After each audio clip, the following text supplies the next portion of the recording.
guess my first thought is it's hard for me to think that it's been 10 years.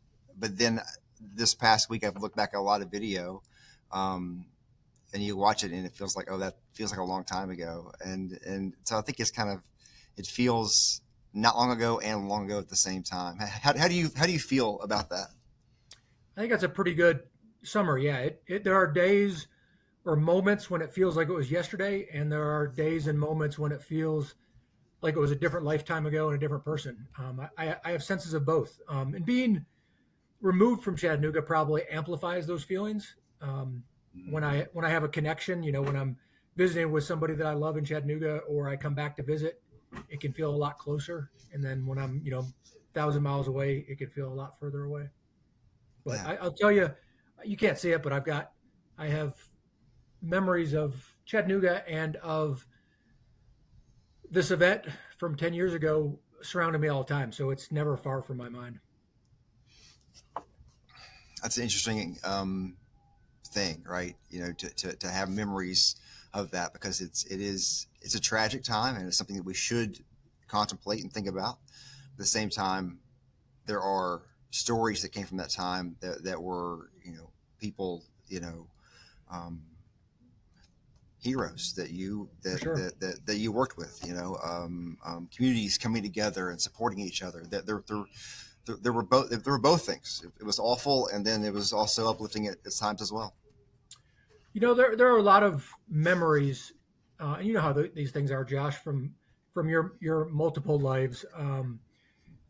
The Lots of things jump to mind. I have one particular memory I think of when I think about some anecdotes from there. There were some Marines who were very heroic who, um, as the terror was unfolding, they jumped that back fence at the NOSC to rescue some children from the playground behind the NOSC. And I pretty much can't go by a playground without thinking about that moment, thinking about those Marines who signed up to potentially sacrifice themselves for their neighbors, much like my cops. And in a moment of terror, literal terror and figurative terror, their only thought was to help other vulnerable people. So I have moments like that all the time when I think about the heroics, large and small, that occurred that day, but also days before. The choice to become a Marine, the choice to become a sailor, the choice to become a public servant like a cop. Those are all small acts of heroism that then put you in place to be there when something unfolds where the need arises to place yourself between violence and your neighbors. Yeah, yeah, yeah. When you think back about the day, what do you remember specifically about the moments that you learned that this was happening? Those kind of things.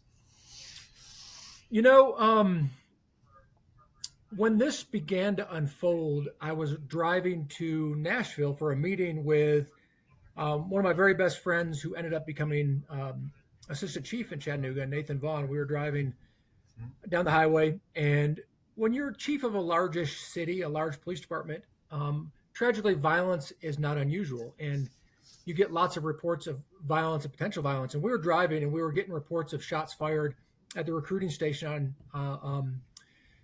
and then we were getting reports of more shots fired. And tragically, unfortunately, in Chattanooga, gunshots are not an unusual occurrence. So we were just sort of processing it.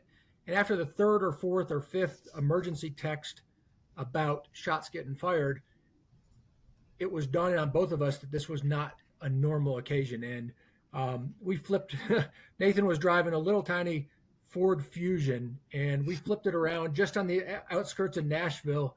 And I learned that with a properly motivated partner, you can get from Nashville to Erlanger in about an hour. Mm, well, Your brakes will be shot, your car might be destroyed, but you can make it from Nashville to Chattanooga in an hour. uh, uh, what do you remember about your department that day? We talked to Sean O'Brien, I think, earlier this week, and remembering some of those moments. You had a lot of people who ran to the fire. What are your thoughts about that? Um, it's like you alluded to it. It is There are snapshots of life that then weave into a tapestry of a narrative, right? And some of those snapshots which I wasn't actually there for, which have been described to me later, are things like Chief Tucker and Chief Vaughn, Dana Vaughn, Nathan's wife, literally rushing out of the service center on foot and eventually commandeering a golf cart to take to the scene. Things Hmm. like Dennis Pedigo pulling off of an assignment on his motorcycle to rush to the scene. Things like Sean O'Brien rushing towards the scene. I have a vivid memory as we're rushing back. Nathan and I are rushing back from outskirts of Nashville, and we're trying to get his little fusion up over Mont Eagle. And um, Chief Roddy, was in um, uh, Gatlinburg, and we're both rushing to converge on Chattanooga. And we learned that now Chief Chambers, John Chambers, had arrived on scene. And I can remember putting my hand on Nathan's shoulder and saying, he can slow down because John's on scene and he will take care of it. And that's a really good feeling to know that there are people like Lucas Timmons, who was a canine officer at the time, who rushed to the scene and had bullets skip across his car. Pedigo, Nathan, Dana, Eric Tucker, knowing that they were rushing to the scene so that as the person who's ultimately responsible, you don't have to feel like you have to be there or everywhere. So those are some of the things that really rush to mind.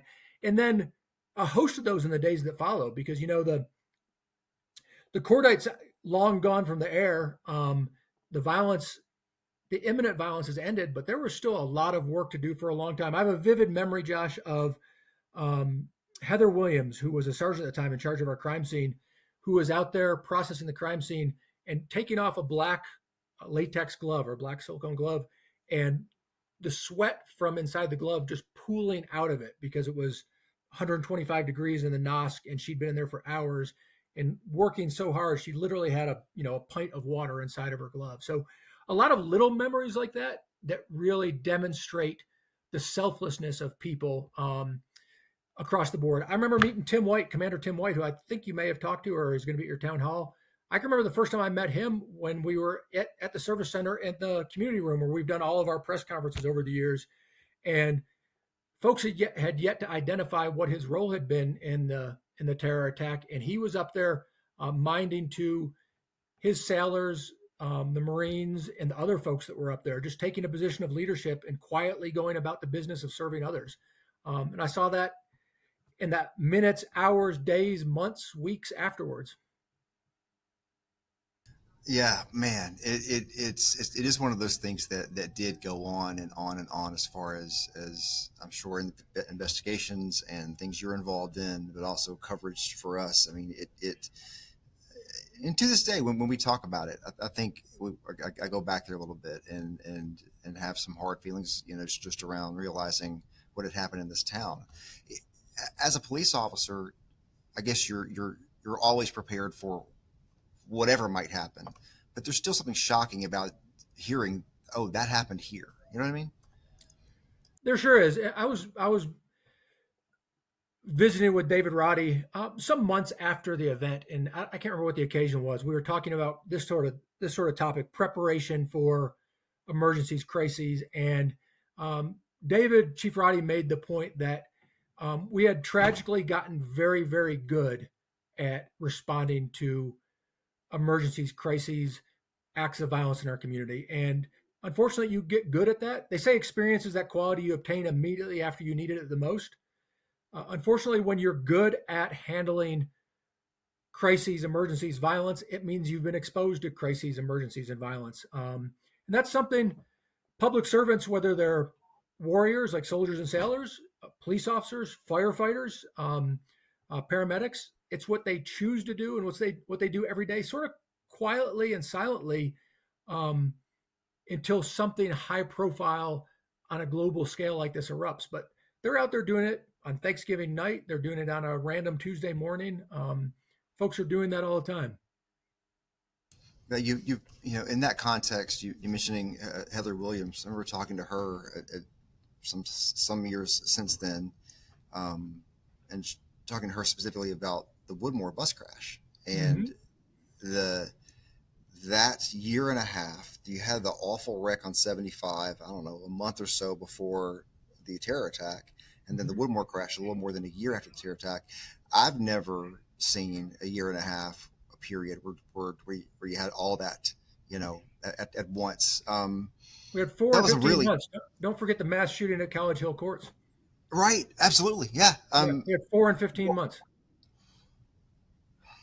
That's got to, as a leader of a department, and you're trying to you know lead, um, lead those men and women, into what they do every day, and realizing, boy, this is a really intense period.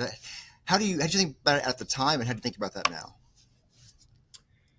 I think it really magnified and amplified our need, our desire in being very proactive about the wellness of the people who expose themselves to that. And that's always been, that was Chief Vaughn, Dana Vaughn, and um, Heather Williams. It's always been a high priority of theirs. And they really, really pressed for making sure we as an organization, we as a department, created more formal processes and more opportunities for people in leadership to show how well they care about the wellness of people on a daily basis, but also over a course of a career. I was one of the small incidents that is really not, it is relevant, but is not relevant to this. I was at work one day and I learned of an incident in which we had an industrial accident at a candy factory. A tower of trays had fallen over and killed a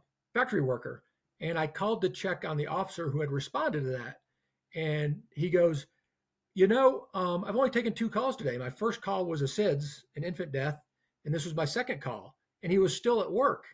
And that incident, as much as high profile global incidents like this terror attack, really illuminated the fact that we as leadership have a greater obligation to be sensitive to the trauma that our folks are exposed to and be prepared to support them and provide resources, assets, but most importantly, just caring about what they go through for their neighbors.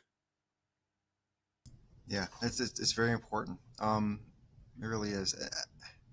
I don't know if you know Chase Eastep. He's a staff sergeant who was inside the NOSC, that day, and I was talking to him last year on the anniversary of last year, and he was telling me a story about when he was processing out of the Marine Corps.